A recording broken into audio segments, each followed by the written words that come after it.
Or give me a luxury. What luxury should I have? Private plane. Larry, I'm on DuckTales.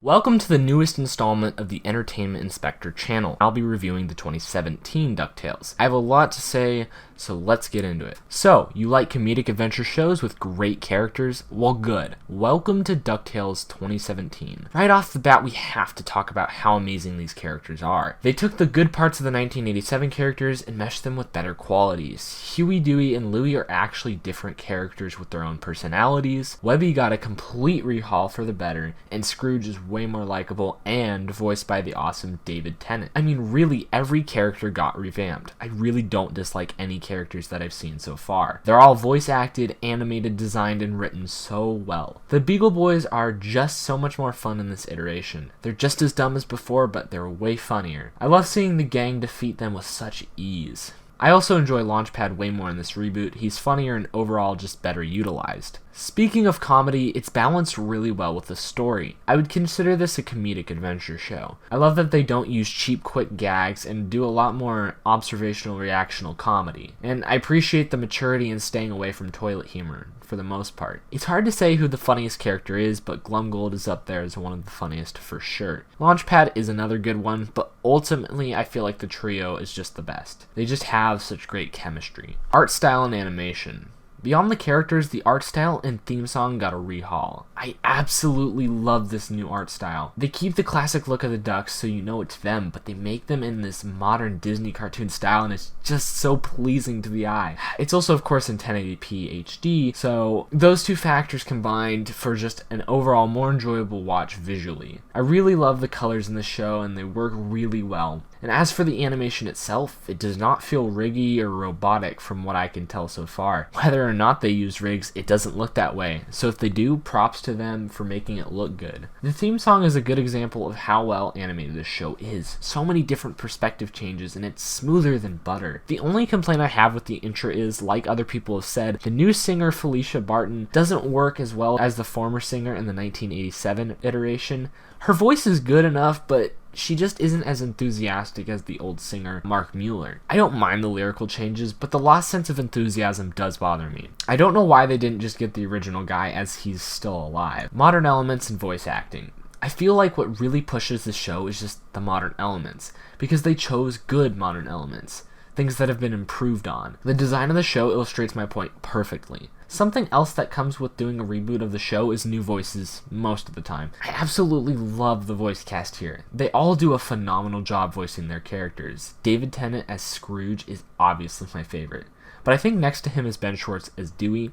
Just a great performance. Been a fan of Ben since Parks and Rec. The small complaint I have is that Kate Micucci and Bobby Moynihan use practically the exact same voices as some of their other animated characters that they play. They're great voices, but sometimes I have to remind myself it's not Steven Universe or We Bare Bears. One other little complaint I have is that it's really hard to understand Donald. I mean, I know that's his character, but I wish it was just a little clearer. So then there's few things which, again, really aren't a big deal. Great casting and acting. Now let's talk about really the most important part after the characters. The writing, of course. Like I said, the characters are really well written and have a lot of depth. They're not so shallow anymore, and the stories are way more fun. One of the most important and well written things so far is the Della Duck arc. You know, Huey, Dewey, and Louie's mom. This alone puts it above the original DuckTales because we get to learn about her.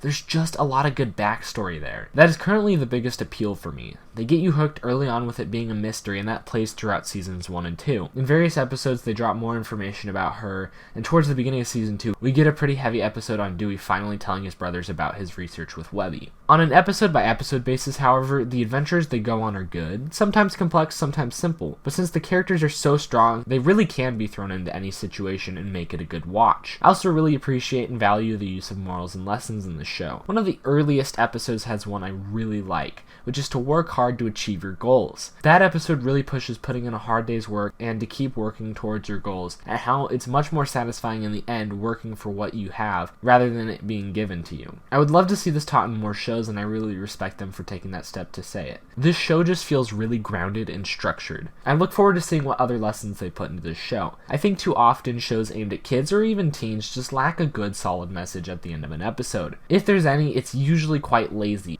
especially with Disney shows. It's just the same old don't steal, love others. It's really basic, but I really like how this show just goes further than that, and while it does do some cliches, it does try to explore some different territory. Another little story element that I wanted to touch on was Donald working for Scrooge's enemy in the first few episodes. I thought that was quite clever and a funny situation to put them in. I hope maybe Donald or other family members accidentally get wrapped up with him again. While I don't dislike any characters, Mark Beeks is annoying. I know they wrote him that way purposefully, so I can't say that he makes the show bad. It was clearly intentional. I mean, he's written well, it's just he's annoying. He can occasionally be funny, but often I just, like I said, find him annoying. I did find the interaction between him and the guy he hired to steal his brand new idea, which mind you was nothing, hilarious. So stupid, but absolutely hilarious. I was also pleasantly surprised at how cool Scrooge is. He really feels like another one of the kids, with a little bit of extra common sense and money, of course. But all the characters learn from each other, which I love. It's not just, oh, Scrooge is always right, this and that. Sometimes, and actually quite often, the kids' ideas are what help them get out of the mess they've gotten themselves into. I like when shows portray kids as able to do things. There are a few quick notes I'd like to make on an episode